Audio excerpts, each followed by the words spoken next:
नमस्कार दोस्तों, मैं हूं कुमार भास्कर और आप मुझे सुन रहे हैं आपके अपने YouTube channel an accidental point पर। आज मैं हमेशा की तरह कविता लेकर नहीं आया हूं।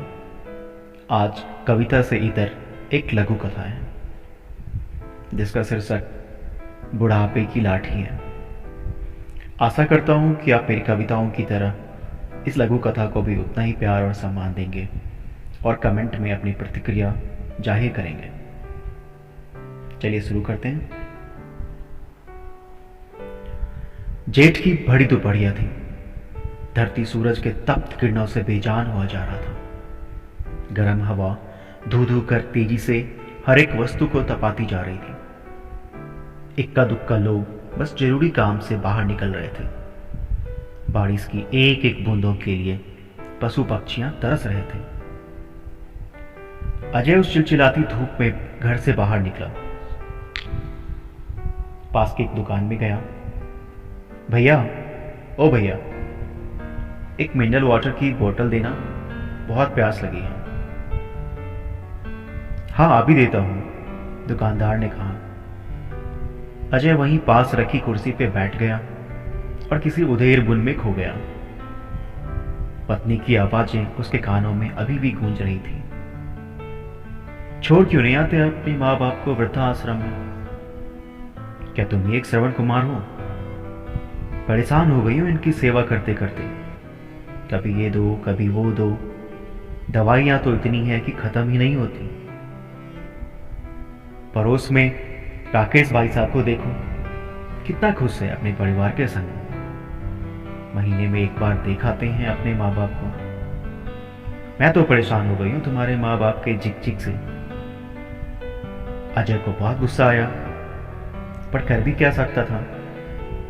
अपनी गुस्से की कूट को पीते हुए बोला, कोई कैसे अपने माँ बाप को ऐसे बेसहारा छोड़ सकता है? तुम्हें लाज नहीं आती ऐसा कहते हैं?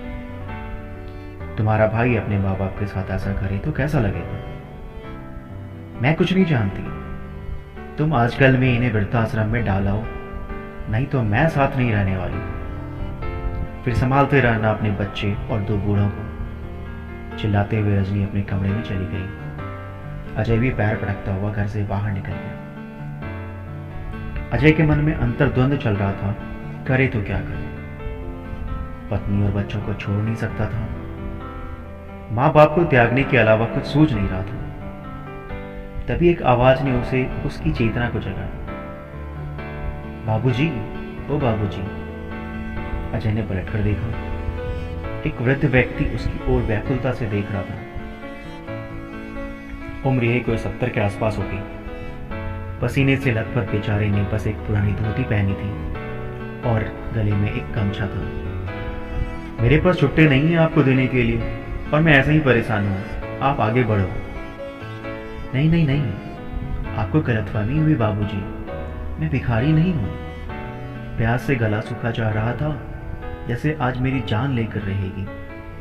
आपके हाथ में पानी की बोतल देखी तो सोचा थोड़ा पानी मांग लो। ओह माफ करना चाचा, ये लो पानी।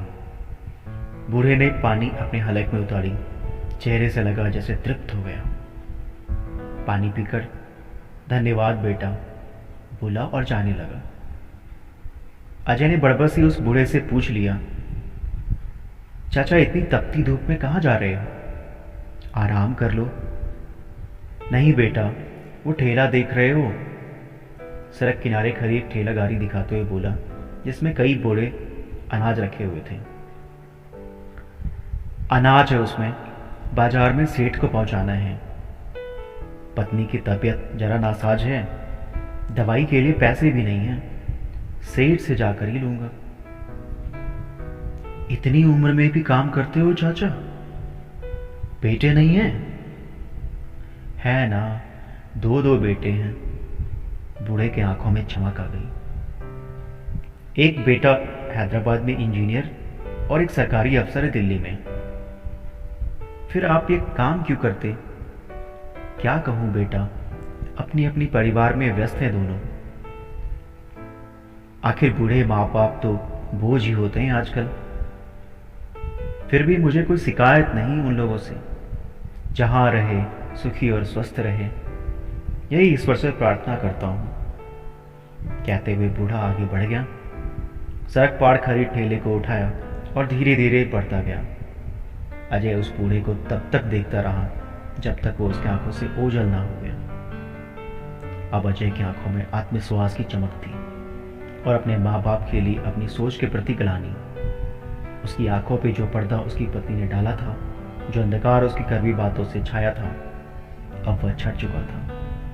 उसने सोच लिया अब उसे क्या करना है। श्रवण कुमार की भांति मुस्कुराते हुए अपने घर की ओर लौट चला। तो यह थी एक लघु कथा। आशा करता हूँ कि आपको यह लघु कथा पसंद आएगी और आप अपनी प्रतिक्रिया से मुझे अवगत कराएंगे। धन्यवाद।